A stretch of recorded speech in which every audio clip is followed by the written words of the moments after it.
Well, you have to excuse me for just 1 second. No, a couple of seconds. I'll be right back.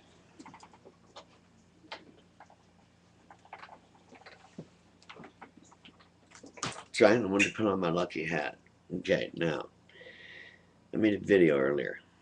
Terrible, terrible, terrible video. It was supposed to be about the state of the state, but naturally I digressed, like I sometimes do when I'm trying to get rid of pain. Okay, so just bear with me a little. I'll do it a little better. Some things I've had on my mind. Important things. Things to do with separation of church and state. The brainwashing of our children. The oppression of women all around the world.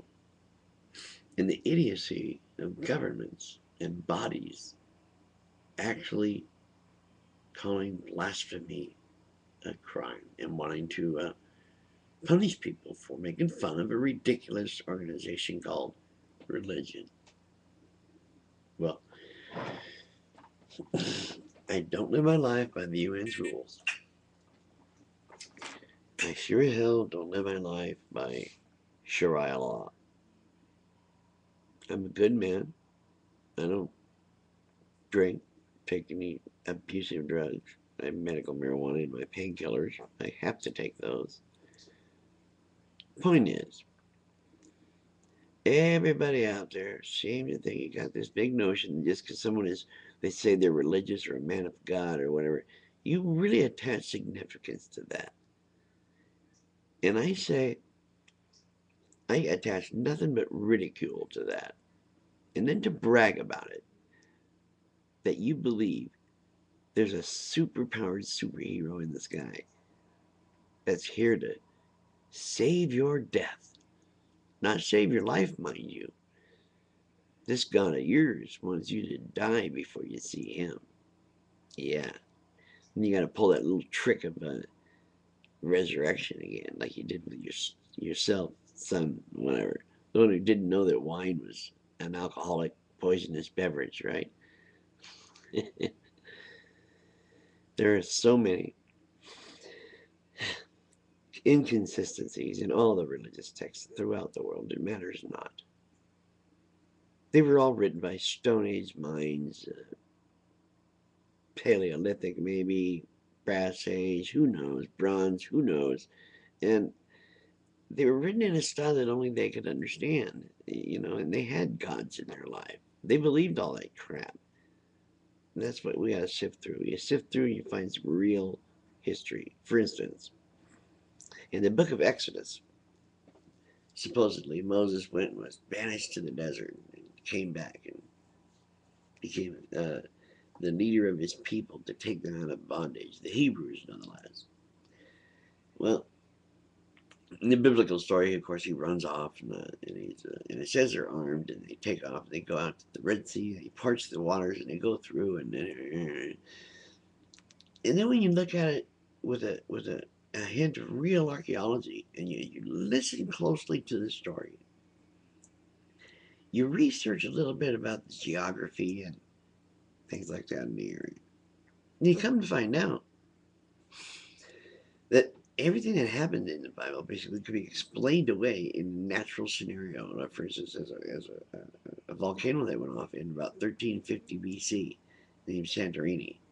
It caused huge blackouts and stuff, and then all kinds of stuff to happen around that area, locusts and cold nights. I'm sure might have even had some snow once in a while because of the way that ash would block out the sun and it would get so cold. It's called volcanic winter or something like that. Nuclear winter, sort of in a small way. Anyway, I digress again. That's not my point. My point is the Bible, the Quran, what are the other ones? Torah and all that. They were all written by human beings, by men, fallible men, with a lot of sexual frustration. You can see it in their words. You can see it in their uh, so-called quote unquote punishments and retributions from quote unquote God. They seem to be a lot sexual in nature, which leads me to believe We already know there's a lot of sexual frustration in the Catholic religion. Okay, we already know that because they they actually have to vow to go to be celibate. It's just that's not a suffering. That's torture. And there's not a omnipotent, all-loving God in the whole universe that would. I mean, come on. And you're talking about the same omnipotent, omniscient, all-loving, nothing but love, is what you say, would order people to torture their baby boys by cutting off a slice of their penis. You think this is a benevolent God? That you want to know? I want to know who made that shit up. I'd like to know what group of Jews sat around a freaking table and said, "I got a good idea, Abraham. I know how we can make a covenant and make sure God knows we believe in Him." Well, how's that, Saul? Well, we can always promise to take our baby boys and have them, remove that skin so put the mark on them, let them know that's the covenant they had. Okay, what the hell made you come up with that, Saul? Oh, I don't know. We were all talking about it. They give you a hint. I mean, what was somebody thinking? Why would somebody think that cutting off a piece of your boy's penis or your little girl's vaginal the clitoris? How do you think that's going to change their? Well, I don't know. What do you think that's going to do? What makes you think God would ask you to do that anyway? And you make me sick, people. You make me sick because what you'll do is now you'll accuse me of taking things out of context. Well, I hope that's out of context because if that's the truth, then you're stupid for following that kind of a creature. Can you imagine? And turn some lady into salt because she turned and looked back at her home when it was being destroyed? Fuck you. Man, you people are just outrageous with these things. Trying to shove all this crap into our schools and actually trying to teach your damn creationism to our students like it's science. It's magic, okay? They used to burn people at the stake for magic.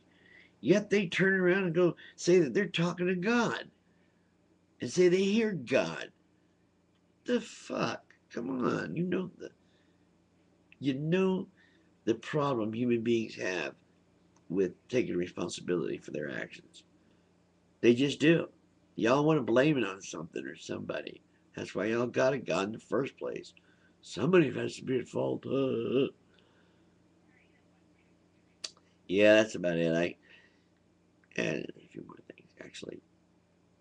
This deal about living uh, under God in the Pledge of Allegiance and in God we trust on the coins. I don't trust in God. It's an imaginary superhero, okay? Stop it. Stop forcing us to do it. We don't want to be in a theocracy. We want to be in a democracy. Good night. And tell all your little nuns who never get none, never had none, apparently don't want none, and all your little pedophiles that it's going to come down around their heads. Rationality will win out in the end. Trust me. Trust me on that one. And what's with these Catholics? Are they not enraged at this whole group of pedophiles in the Vatican? Ratzinger himself. God, people, stop it. Be angry, Catholics. Angry. Do something. Remember, they think they sit at the next to a God. You would think they'd be imbibed with some kind of power. Like, if they have a sex addiction, they need to get rid of it. What the? Come on. Good night. I'm Gerald in Portland, Oregon. Take it easy, everybody. That's the state of the state, actually.